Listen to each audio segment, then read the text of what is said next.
So you're having a good day? So far so good? Yeah, I'm a little bit delirious. Yeah, I'm sure. I'm sure. Do you need some coffee or something? No, I think if I had a coffee I might spin out of the room. Okay. Rose, congratulations. I thought you did such a terrific job in this. Oh, and I was wondering, when you first got the script, how blown away were you by this?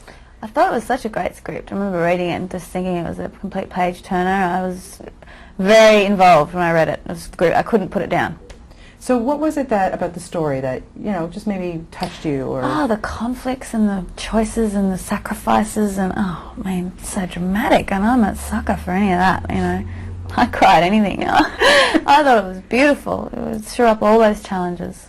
So you find out, okay, got to spend most of my scenes with Brad Pitt. I mean, must have been heartbreaking for you. It was devastating. Very.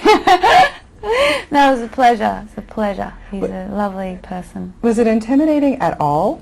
Of course it was intimidating, no, but once you get to know someone, it takes time to get to know anybody, but, especially, fame's a weird thing because you know about everything about them and they don't know anything about you, and so it's a very weird status thing, but once you warm up and you take your time, you spend time with them, it gets better and it's fine, and they're a person. Exactly. What ended up impressing you most about him once you started working with him? Probably... Sorry, No, I'm trying to think. because there's so much. He really does bring a lot to this character. I thought he was wonderful. I really thought he was wonderful. I saw the film the other night too. I think he's got a good sense of humour about everything, and I think he's very self-deprecating in a lot of ways about when we were working, he always would, you could just see he was also finding his way. He was by no means arrogant, or, do you know what I mean? He doesn't have any attitude. Well, how did he put you at ease? There's a couple of scenes there that, you Yeah. get to see Brad naked, let's face it, come on, but that's intimidating. You've got a huge crew around you, and so how did he put you at ease for that?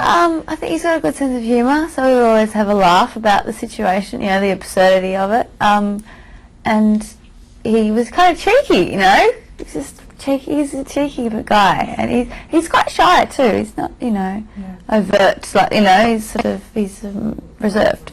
Let's talk about some of the other castmates you have in this. Eric Bana. Eric, lovely boy. He's so great in this. Isn't he marvellous? Yeah. I thought he really nailed Hector too, yeah. What was it like to work with him?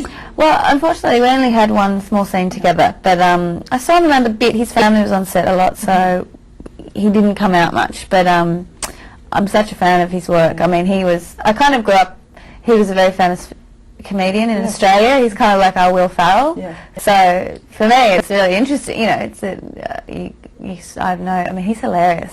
He is the best mimic. He could do you in a minute.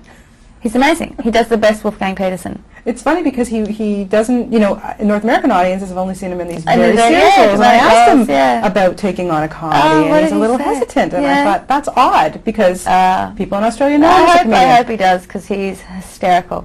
And I'd love to see him do that again. Now, don't you think it should be a law in all movies now with men that they should be wearing skirts? Yep. Absolutely. Wasn't it great? It was so good. Finally, the battle of the sexes is reversed. It just took us back 3,000 years, but wasn't it good? Oh. So funny, all those men. They look great. Isn't they good? All the leg and... So who had the best legs? Someone asked me, it's terrible. They all have good legs. Brad's got great legs. Very love better legs than me, I'll tell you that. He's got... Now, for me, I think, I would think being on a set with somebody like Peter O'Toole must have been an absolute dream as an actor. What was it like to work opposite him? He was such a gentleman. He truly is a gentleman. He's very, just so warm and very,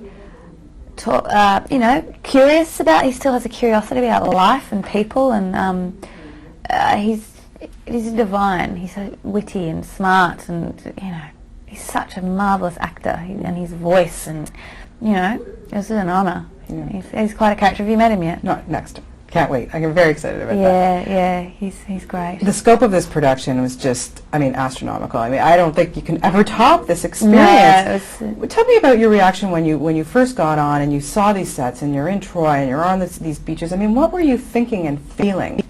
I was pretty nervous, and I was trying to do the scene properly or whatever it was. Like, you know, I was very much trying to focus on getting that right.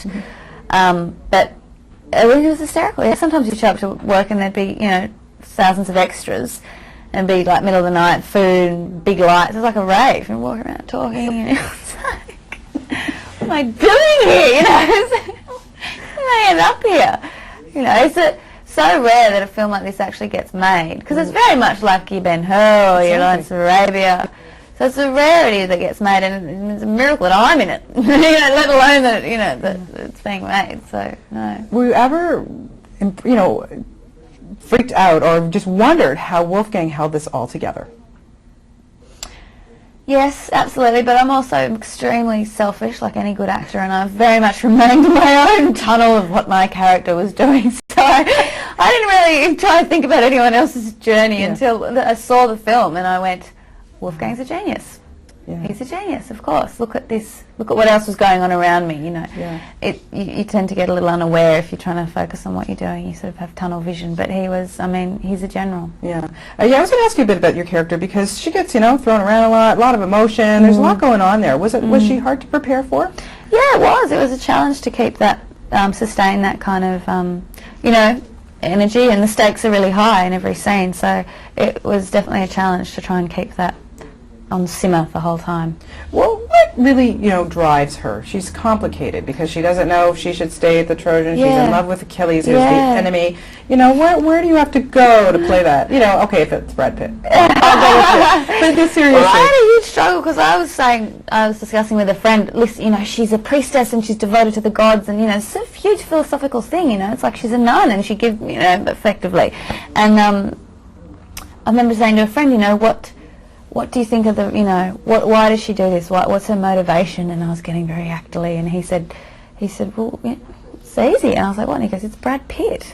Of course she's going to give up everything. But and in a way it really snapped me out of it, because I went, you know what, it's about, you know, she has an awakening, you know, she has a awakening spiritually and sexually and everything, so. Do you think, you know, after this film, I think that you're going to get a lot of scripts. I really do. You were really good in it, and I know you've got a couple of other things coming out too. But did you ever, you know, get a chance to sit on set with people like Orlando and Brad and talk about this fame game and how they handle it? Not so much the fame game. A little bit. I mean, the paparazzi a little bit. It's funny. I don't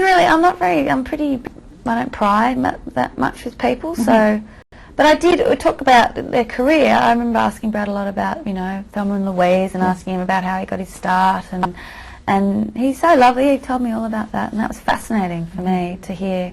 You know, it's great to hear the genesis of this man who's now such a, you know, he's sort of a cultural icon for America. He's very, very, you know, and I think he's had such a fantastic career. He's such a good actor. Yeah. I mean, Thelma and Louise is actually one of my favourite films of all time. Yeah, I totally agree with you. I mean, I love that movie. So. Yeah. And Snatch. Like, he was phenomenal. He's so great, and you know, Seven and Monkey. What's that? The 12 Monkey and. Yeah, he's good. He's good when you look back at it all. And he could. Yeah. So he's a smart guy. Okay, so you get a script, and you have the option to pick your dream co-star. Who would it be, and why? Who would you love to work with? Who would I love to work with? I'd love to work with someone who I think anyone who gets you out of your comfort zone is probably really good. It's also it's a bit mysterious, because you never know. Like, I could work with one person and have no chemistry with them, and work with another. You know, it's all very. But I mean, I think Sean Penn is amazing. I think he couldn't really go. I think, you know, working with him would definitely be interesting. If anything, it would be amazing. Now we're going to see you in Wicker Park. Yeah. And ironically, it's so funny that you're in this with Diane as well. Yeah. And that's so funny. So that was shot before this. Yes, it was, and we were auditioning while we were filming in Montreal, so we were having this parallel experience of going to LA, and, you know, she had a very excruciating time though, because Helen was a lot more pivotal to cast, so she got put through the ringer. But Josh Hartnett? Yes, Joshua. Yes. Lovely boy. Yeah. Well, pleasure to talk to you. Yeah. Really great in this Nice film. to meet you, and I can't wait to talk to you again. Next one.